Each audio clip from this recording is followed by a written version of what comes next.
She married him when he had nothing, fed him when he was hungry, and loved him when the world turned away. But the moment he tasted wealth, he walked away from her, choosing a richer bride, a grander life, and a wedding so extravagant it made headlines. What no one knew was she wasn't done yet, because when she walked into that wedding, she didn't come for revenge.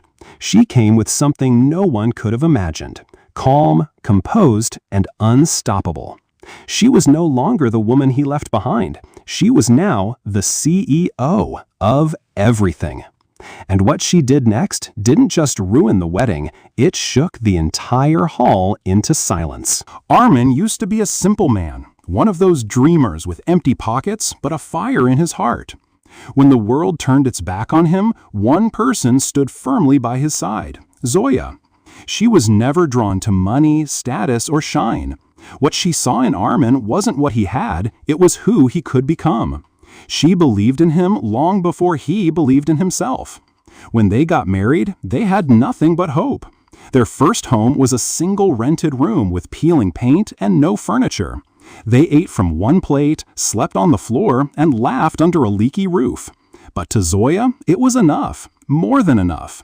She sacrificed silently, putting her dreams on hold, selling the only piece of gold her mother had given her, and pawning her heirloom bangles just to keep Armin's dream of a startup alive. Every failure he faced, she stood taller behind him. Every insult from relatives, she absorbed without flinching. She didn't just support him, she carried him. Years passed, and slowly, Armin's fortune began to change.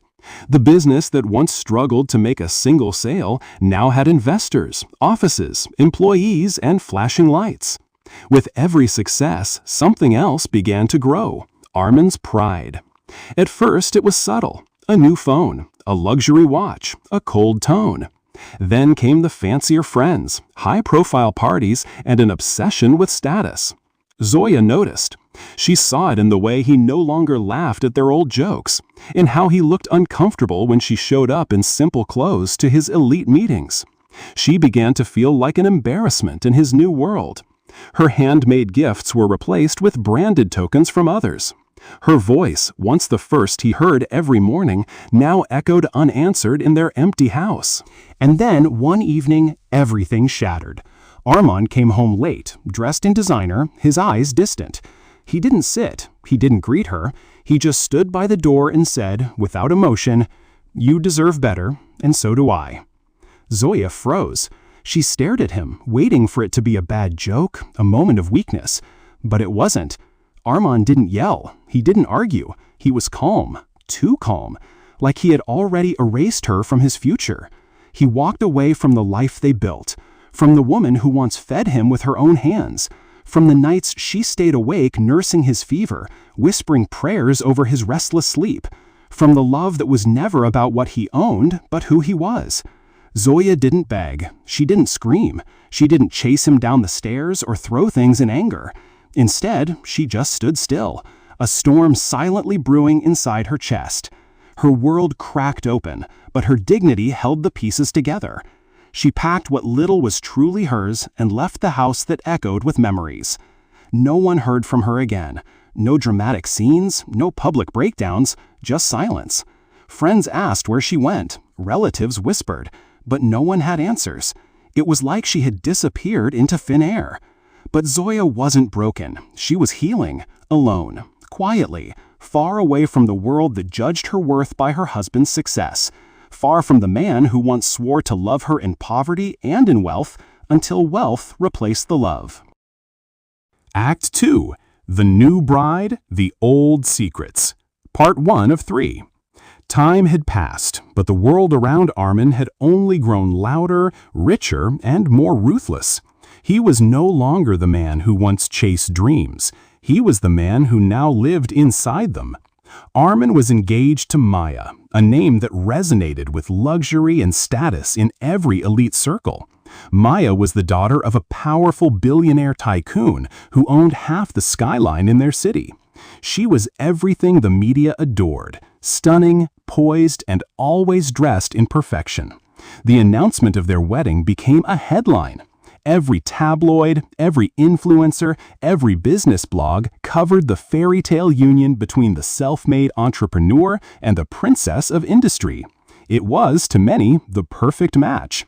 Armin, now surrounded by wealth beyond imagination, was offered a senior executive position in Maya's father's corporation. But it wasn't just a job, it was an open door to generational power, influence, and a seat at the table of giants.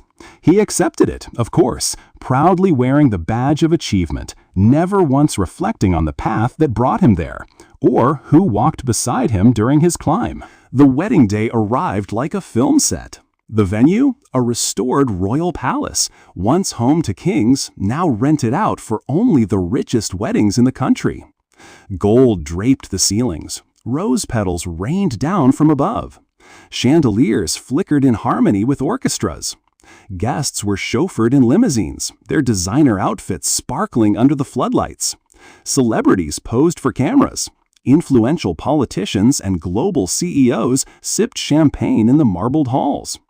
It wasn't a wedding, it was a spectacle, a celebration of power wrapped in lace and diamonds.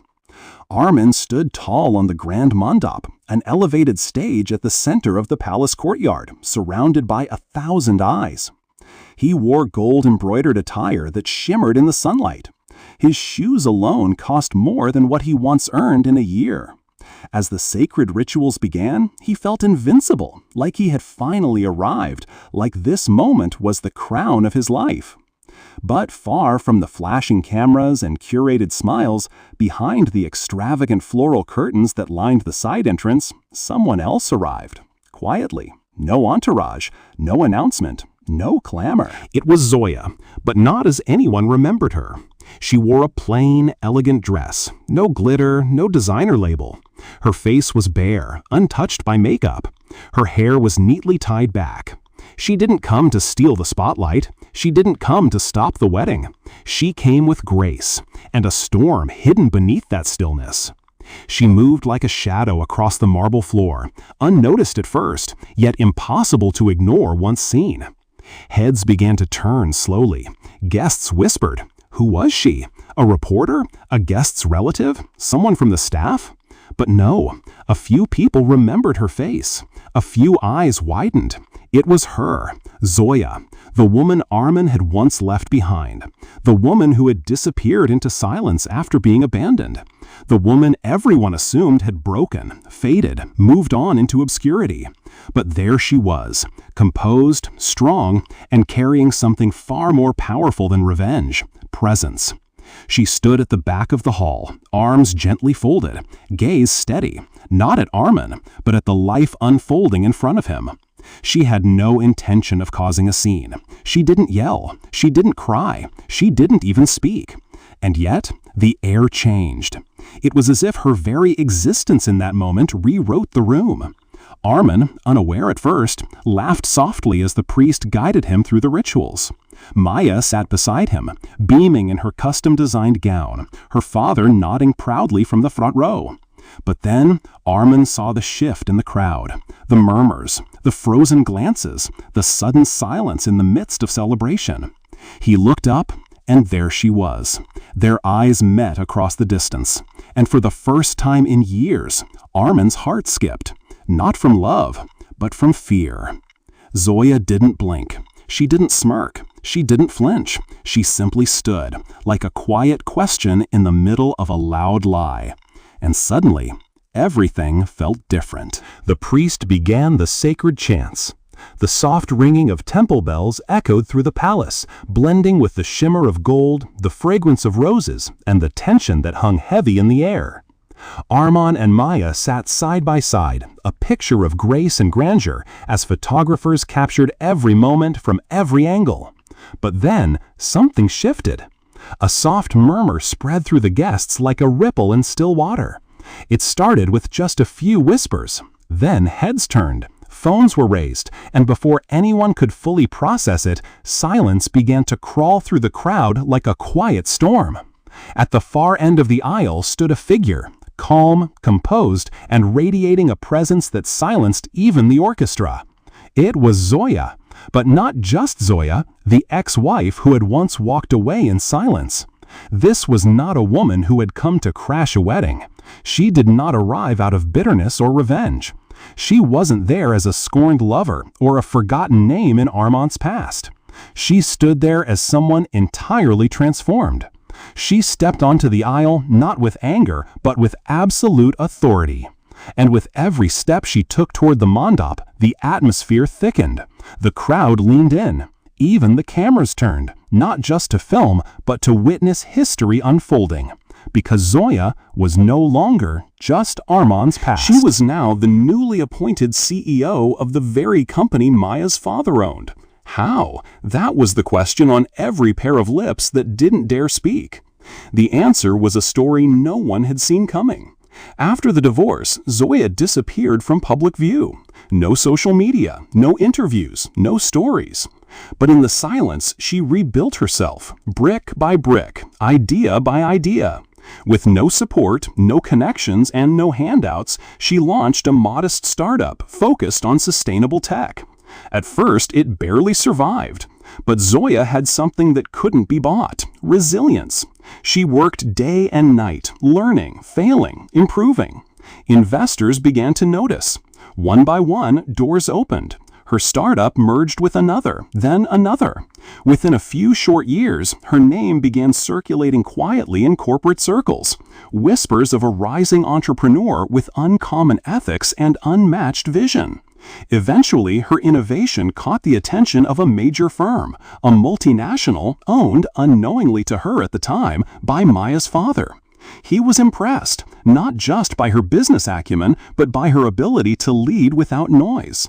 He offered her a senior leadership role. Within months, Zoya proved her worth in ways that numbers alone couldn't measure. Then came the real surprise. He offered her a major shareholding and appointed her as the next CEO. A historical decision. A woman in her early 30s handed the reins to one of the largest private companies in the region. And she accepted. She worked closely with the board, unaware of the family connection. It was only days before the wedding that she discovered the truth. Armand was about to marry Maya, the daughter of the man who now saw Zoya as the future of his empire. The irony was too sharp to ignore. But Zoya didn't show up to gloat. She didn't come to seek justice. She came for closure. As she walked past the stunned guests, Maya's father stood frozen. His face turned pale, his hand trembled slightly, and his eyes dropped to the envelope Zoya now held in her hands. Calmly, she handed it to him. No speech, no drama, just truth, folded neatly into an envelope. Inside was a confidential letter, her official resignation from the company, and her polite refusal to accept the position of chairperson. She was walking away from the very power they once used to measure her worth. Maya, still seated at the mandap, looked up at Zoya, confused, tense, unsure of what to feel. And that's when Zoya leaned in gently, only loud enough for Maya to hear. Her words were simple, sharp, and unforgettable. Don't worry, he only loves power, not people. And with that, she turned away, leaving behind the shock, the silence, and a man who had everything except the one thing that couldn't be replaced: true character. The wedding paused. Not officially, not with a spoken announcement, but everything simply stopped. The music faded, the priest's chants trailed off into silence. The guests no longer smiled, they whispered. Maya, sensing something far deeper than just a disruption, quietly rose from the mandap and walked away, her embroidered gown trailing behind her like a fading dream. Her face was pale, her eyes said everything: confusion, hurt, embarrassment, most of all, betrayal. Her father, the billionaire tycoon, stood completely still for a few seconds before fury replaced the calm in his expression. He hadn't known. Not just about Zoya's past with Armand, but about who Zoya had become, about what his future son-in-law had chosen to hide. This wasn't just a personal scandal, it was a professional betrayal. He had nearly handed over his company to a man who had once abandoned the very woman who now proved to be more capable, more loyal, and more visionary than any executive he'd ever met. The whispers among the guests became waves. Phones were out. Social media flooded with captions, blurry videos, shocked reactions, and live commentary. One photo, Armin's stunned face as Zoya walked away, went viral within minutes. The caption read, "Gold digger exposed at wedding. Ex-wife shows up as CEO." That was it. That's all it took. The illusion cracked. The perfect wedding, the glamorous union, the millionaire love story, gone. Replaced by a real, raw, irreversible moment of truth. Zoya didn't make a scene. She didn't raise her voice or point fingers. She simply turned around and exited through the same quiet door she had entered from. But this time, she wasn't broken. She wasn't defeated. She wasn't running from the past. She was walking toward her future. Her steps were slow but sure, her heart calm, her soul steady. The same woman who had once left with nothing, now left with everything that truly mattered. Dignity, strength, and a peace that couldn't be shaken. But Armin couldn't breathe. He stumbled off the stage, ignoring the priest, the cameras, and even Maya's pleading glance. He rushed through the crowd, pushing past shocked faces and flashing phones. He had to see her. He had to explain. Maybe even apologize. Maybe just understand how the woman he once left in silence had become the one person he could no longer ignore. He found her near the grand entrance, about to step into her car. He called out, desperate, breathless, "Zoya, please." She paused, slowly turned. Their eyes met again. No crowd now, no noise, just the two of them, and everything unspoken between them. He took a step closer, his voice cracking. "I didn't know you'd become this powerful." And for the first time in what felt like forever, Zoya looked at him. Not with love, not with hatred, just clarity. Her voice was soft, calm, but it landed like thunder. "You still don't get it, Armin. I didn't become powerful to prove you wrong. I became powerful to prove to myself that I was always enough." There was nothing more to say. Zoya turned, got into her car, and drove away, not from pain, but toward purpose. And Armin? He stood there, surrounded by everything he once thought he wanted, and yet completely empty. Zoya didn't stay long. She had made her point without ever raising her voice. She had arrived without noise, without vengeance, without pride, and yet her presence had echoed louder than any microphone ever could. She had come as the woman no one expected, and she left as the woman no one could forget. There were no confrontations, no chaos, no shouting matches or public declarations. Just one quiet, powerful truth that lingered in the air long after she walked away. She had never needed to prove her worth to anyone, least of all the man who once abandoned her when she had nothing. She didn't gloat, she didn't ask for explanations, she didn't even look back.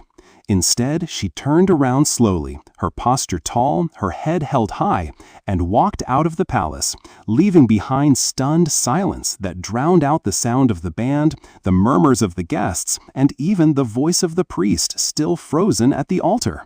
That silence spoke volumes. It was louder than any scandal, more piercing than any insult.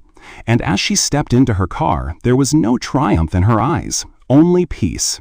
Peace earned through years of quiet struggle. Peace that came from healing without needing to be seen. She hadn't come to reclaim a man. She had come to reclaim herself, and she had done it without even trying. What she carried with her wasn't revenge. It was something far rarer, dignity. That kind of dignity, the kind forged in heartbreak, solitude, and self-respect, could never be faked. And those who saw her walk away knew this was no ordinary woman. This was a woman who had been broken, not destroyed. A woman who had chosen silence over spectacle, grace over drama, growth over grudges. Inside the palace, no one could move. The guests who once fawned over Armin now stared at him with narrowed eyes. Maya's father stood expressionless, betrayed not just by a man, but by his own judgment. Maya herself, though heartbroken, seemed to understand something far deeper than betrayal, the kind of realization that comes only when the truth is undeniable. Armin, once the center of attention, now looked small, lost, and deeply out of place among the gold, the flowers, and the empty rituals. His success, his suit, his stage, all suddenly felt meaningless. Because what Zoya had left behind wasn't just a disruption, it was a mirror. Later that night, as the news began to spread like wildfire, a video clip emerged.